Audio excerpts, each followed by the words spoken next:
Hola, ya estoy aquí de nuevo. A ver, lo último que me queda decir de la colchicina, de un ataque agudo de gota, es que muchas veces se da una terapia conjunta también de AINES más colchicina o terapia conjunta o terapia combinada como profilaxis. ¿Por qué? Porque muchas veces o generalmente cuando utilizamos fármacos movilizadores de ácido úrico, como esos cristales se empiezan a mover y se empiezan a disolver, muchas veces aumenta la respuesta inflamatoria y podría dar lugar a un ataque agudo de gota, ¿vale? Con lo cual, conjuntamente AINES y colchicina se utilizan también como profilaxis del ataque agudo de gota. El segundo objetivo que hemos dicho sería disminuir los niveles de ácido úrico en sangre, es decir, disminuir la hiperuricemia.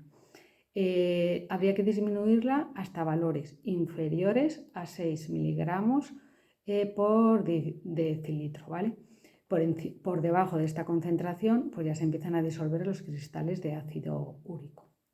Vale, lo suyo sería primero, ¿qué hacer? Pues medidas no farmacológicas que tienen que ver con el estilo de vida. Entre estas medidas farmacológicas, ¿cuáles serían principales? Pues cuidar la dieta.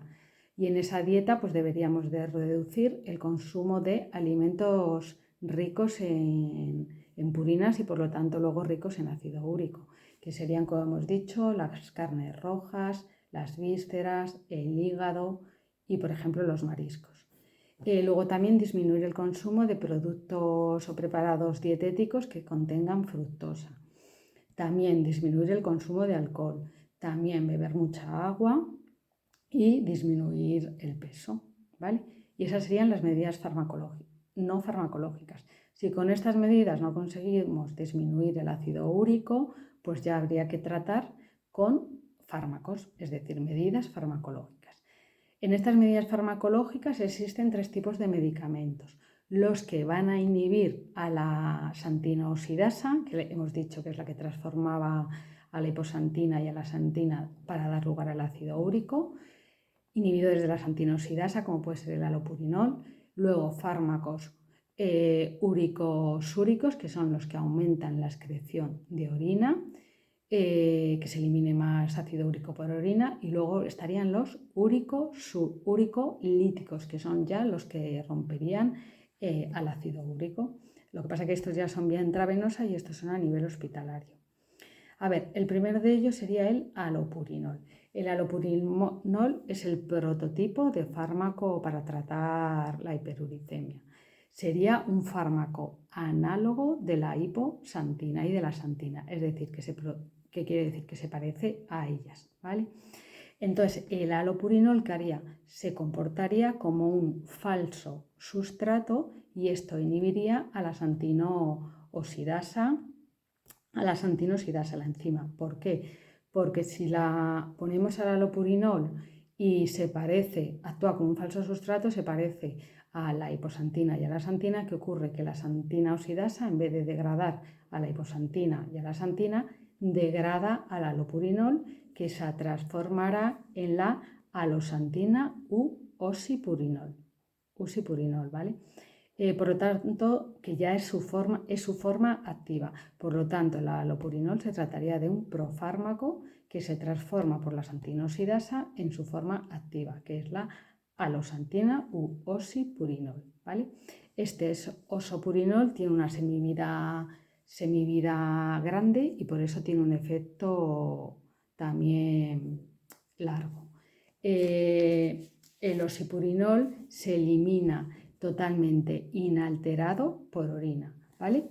Por lo tanto, es muy importante en los pacientes con insuficiencia renal, que podría dar lugar a un riesgo podría dar lugar a toxicidad. Por lo tanto, en estos pacientes con insuficiencia renal hay que hacer analíticas cada 4 a 8 semanas y valorar la función renal y los niveles de ácido úrico en sangre. El alopurinol, que no lo he enseñado todavía, es este de aquí, ¿lo veis? Alopurinol de 100 miligramos. Existe una dosis también de 300, pero lo más normal, la más que se prescribe y nosotros dispensamos, es el alopurinol de 100 miligramos, ¿vale? Se administra una sola vez al día tras las comidas. Que es importante decir que al ir disminuyendo las concentraciones de ácido úrico se van a ir disolviendo los cristales, como ya hemos dicho antes, de los cristales de ureato monosódico o los tofos, y que podría producirse un proceso inflamatorio que podría desencadenar en un ataque agudo de gota. Por lo tanto, como medida preventiva se puede utilizar también los AINES más la colchicina, pero siempre la colchicina ya a dosis más bajas, no de 1 miligramo, sino de 0,5. ¿Vale? Y hasta aquí sería ya el halopurinol. Luego hay otro medicamento que es este de aquí, ¿vale? Que os enseño, que este se dispensa menos y además es mucho más caro, que es el Adenuric, que si os dais cuenta aquí abajo aparece que es el Febuxostat. Si os dais cuenta aquí, ¿vale? Veis que aparece una X y una O.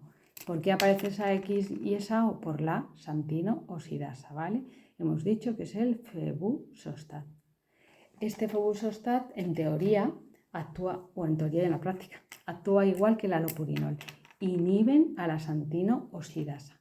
Y este Febuxostat sería la alternativa al halopurinol en pacientes que tienen insuficiencia renal o bien que tienen una hipersensibilidad o intolerancia al halopurinol, ¿vale? Como inconvenientes que puede producir problemas de tiroides, pero que hasta a día de hoy no se sabe el mecanismo por el cual provoca estos problemas de tiroides, pero que los provoca. Vale, luego estaría otro grupo de fármacos que podemos utilizar para disminuir la hiperuricemia, que son los úrico-súricos. ¿Por qué se llaman así? Porque aumentan la excreción renal de ácido úrico. ¿Por qué aumentan la excreción renal de ácido úrico? Porque van a inhibir el transporte activo del ácido úrico que tiene lugar en el túbulo proximal. Bien, lo hacen inhibiendo al cotransportador que realiza este transporte activo. Y este transportador al que inhiben se llama URAT1. ¿Vale? Aquí el más conocido sería la benzbromarona, que es el Urinor, ¿vale?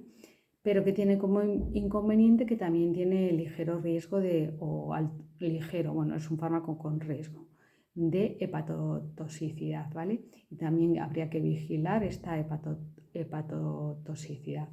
Y luego, ¿qué otro inconveniente tienen? Que como actúan a nivel renal,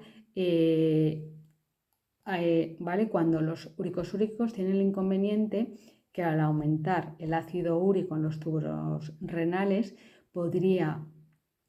al aumentar la concentración de ácido úrico en los túbulos renales, porque aumenta su excreción, podría hacer que este ácido úrico cristalizara en los túbulos renales y podría dar lugar a litiasis renal.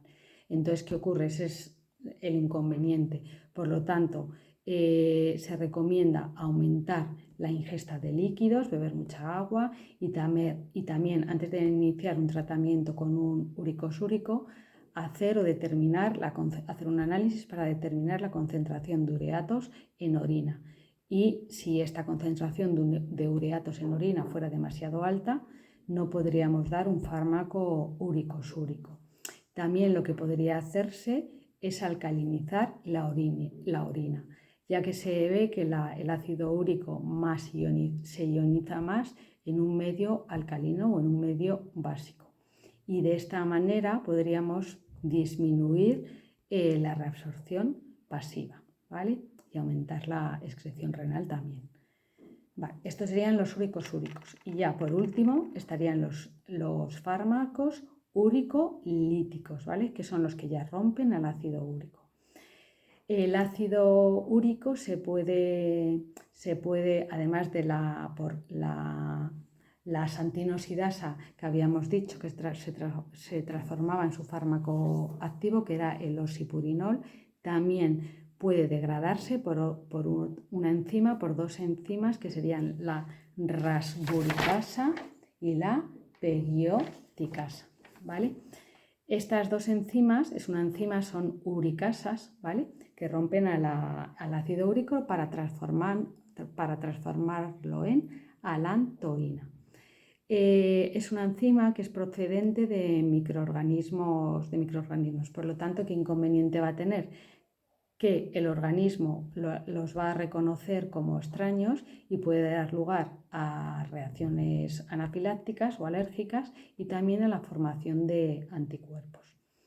La rasburicasa se utiliza solo vía intravenosa, por lo tanto se utiliza a nivel hospitalario y se utiliza para tratar las hiperuricemias en casos de lisis tumoral.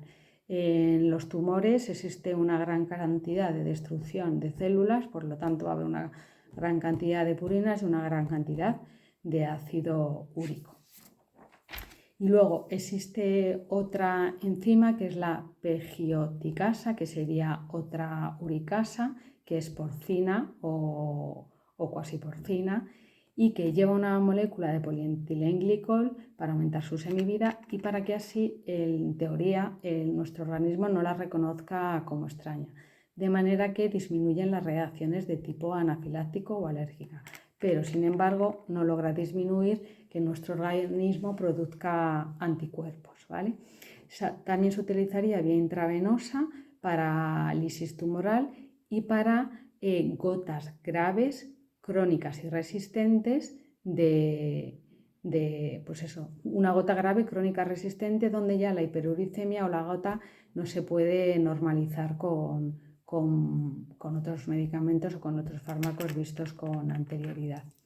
¿Vale? Y ya por último voy a decir fármacos que facilitan la acción uricosúrica, es decir, que disminuyen los niveles de ácido úrico, serían el fenofibrato, por ejemplo, que se utiliza para disminuir los triglicéridos, la atorvastatina, que se utiliza para tratar el colesterol, y luego el losartán y el candesartán como fármacos antihipertensivos. Y por último, otro fármaco inmunosupresor que es la azatiopurina, ¿vale? También decir que, si os acordáis, no lo hemos visto pero todavía, se transformaba en la 6-mercaptopurina y esta mercaptopurina se degrada también por la xantino-oxidasa.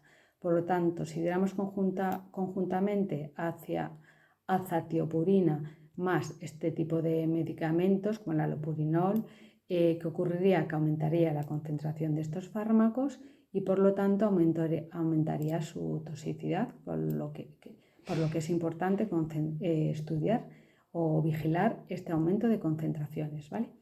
Y nada más, con esto acabo el tema, es solo un tema, lo que pasa es que lo he hecho en 2 vídeos del ácido úrico. Un besito, chao.